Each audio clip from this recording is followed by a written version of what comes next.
बिस्मिल्लाहिर्रहमानिर्रहीम। अस्सलाम वालेकुम। Welcome back to approach yourself. आज हम डिस्कस करेंगे एएफएनएस के मोस्ट इंपॉर्टेंट क्वेश्चंस। ये मैं आप लोगों को बताऊंगी और ये है कि इनके साथ सोल्यूशन भी। आज के जो सवाल होंगे वो इंग्लिश का जो आपका सब्जेक्ट होगा उससे रिलेटेड होंगे कि उसमें किस तरह के क्वेश्चंस आपसे पूछे जाते हैं विद सोल्यूशन होंगे।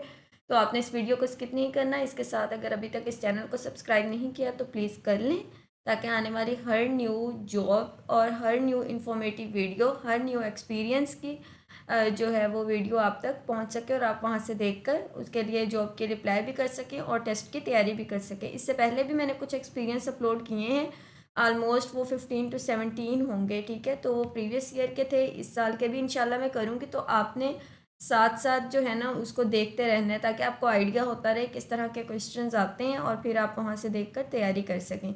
अब हम चलते हैं अपनी इस वीडियो की तरफ। जो इंग्लिश के एमसीक्यूज़ हैं करेक्ट आंसर्स के साथ, वो मैं आप लोगों को बताती हूँ। सबसे पहला हमारा एमसीक्यूज़ है, he is an altogether crazy and ferocious animal. अब यहाँ पर फ्रोशियस का मतलब पूछा हुआ था, ठीक है। अब फ्रोशियस का मतलब क्या होता है, ये होता है वाइल्ड। उसके बाद एमसीक्यूज़ नंबर 2 है जी, dash in the world dislike coffee. अब यहाँ पर कुछ ऑप्शंस थे जिसमें से आपने चूज़ करना था, तो यहाँ पर आंसर होगा only a few people in the world dislike coffee, ठीक है।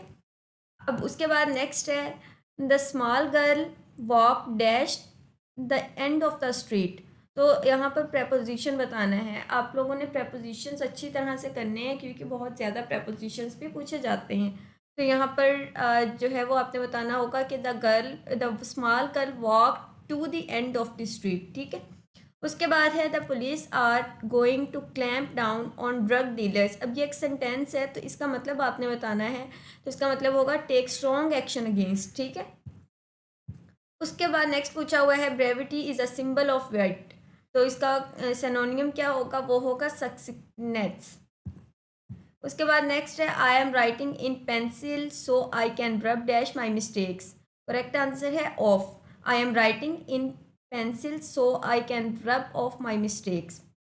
नेक्स्ट क्वेश्चन है, I was responsible for making sure that our machinery dash smoothly. तो इसका करेक्ट आंसर है रेन स्मूथली। मतलब I was responsible for making sure that our machinery ran smoothly. Next है, a Pakistani flag dash on the wall above the book shelf. इसका correct answer होगा hung. A Pakistani flag hung on the wall above the book shelf. Next है, I felt the hair on my body stand dash ends. तो correct answer है on. I felt the hair on my body stand on ends. उसके बाद next पूछा हुआ है, the president took dash Twitter on Tuesday to defend his action. Correct answer है जी, correct answer है इसका to. The president took to Twitter on Tuesday to defend his action. Next पूछा हुआ है, the Supreme Court had already given its decision dash the issue. इसका answer होगा over. यानी कि the Supreme Court had already given its decision over the issue. उसके बाद next है, the in our college library the entire dash of Shakespeare's work is displayed. यानी कि इन our college library the entire corpus of Shakespeare's work is displayed. उसके बाद है, the too dash stranger was mocked at by our villagers the urban. Urban का मतलब होता है sophisticated। तो the too urban stranger was mocked at by our villagers. It's time we went employs. तो इसका मतलब क्या होगा, it is a little late. उसके बाद है, the customers visited a shop filled with a dash of antique items। Correct answer होगा हौज पौज। तो ये करेक्ट स्पेल यहाँ पर आपने बताने हैं, तो इसका करेक्ट स्पेल ये आप याद कर लीजिएगा।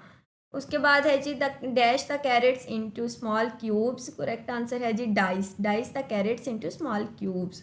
उसके बाद पूछा हुआ है, the agencies have dash that the plan was hijacked for random. ये रैंडम होगा या रैंजम होगा। तो खैर इसका करेक्ट आंसर है confirmed. The agencies have confirmed that the plan was hijacked.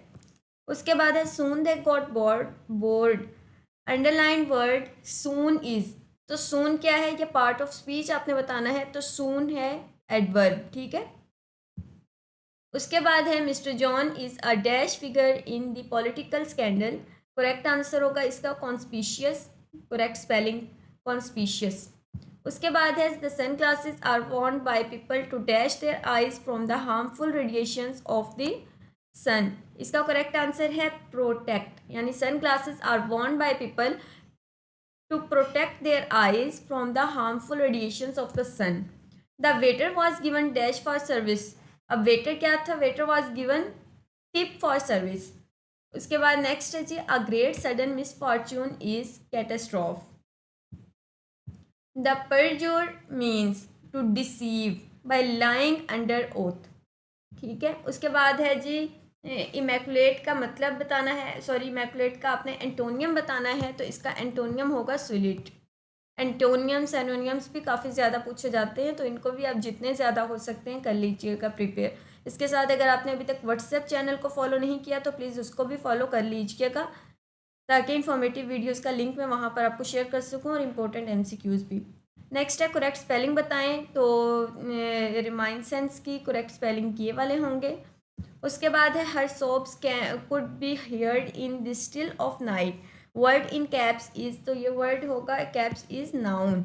In the nick of time which is not the meaning on time. अब nick of time it's just before it's too late. उसके बाद है mister John missus John the headmistress of our school is quite strict. Capital part is, अब ये है opposite phrase, ठीक है। उसके बाद है teacher said to us, teacher ने हमसे कहा you must follow me here. अब इसका इनडायरेक्ट जब आप बनाएंगे तो होगा the teacher told us that we had to follow him there. उसके बाद है मे यू सक्सीड। अब ये ऑप्टेटिव सेंटेंस है जिसको दुआया जुमले कहा जाता है। 5 तरह के इसमें सेंटेंस की टाइप्स होती हैं, इनको आपने अच्छे तरह से करना है ताकि आप लोगों से जितनी भी टाइप्स पूछी जाए उनका कोई सेंटेंस दिया जाए आपको वो आती हूँ। उसके बाद है the audience complained what a dull day.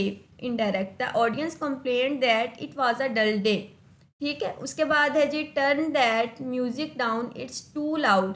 Word in caps is, तो ये क्या है एडजेक्टिव। उसके बाद है एंटोनियम ऑफ प्रैग्मेटिक, इसका एंटोनियम होगा इम्प्रैक्टिकल। तो यही थे इसके कुछ सेंटेंस। उम्मीद करती हूँ कि आपको समझ आ गई होगी। अगर कोई क्वेश्चन हो आप मुझसे कमेंट सेक्शन में पूछ लीजिएगा। ऑल द बेस्ट, मुझे अपनी दुआओं में याद रखिएगा। मिलते हैं एक नई वीडियो के साथ, तब तक दीजिए इजाज़त। अल्लाह हाफिज़।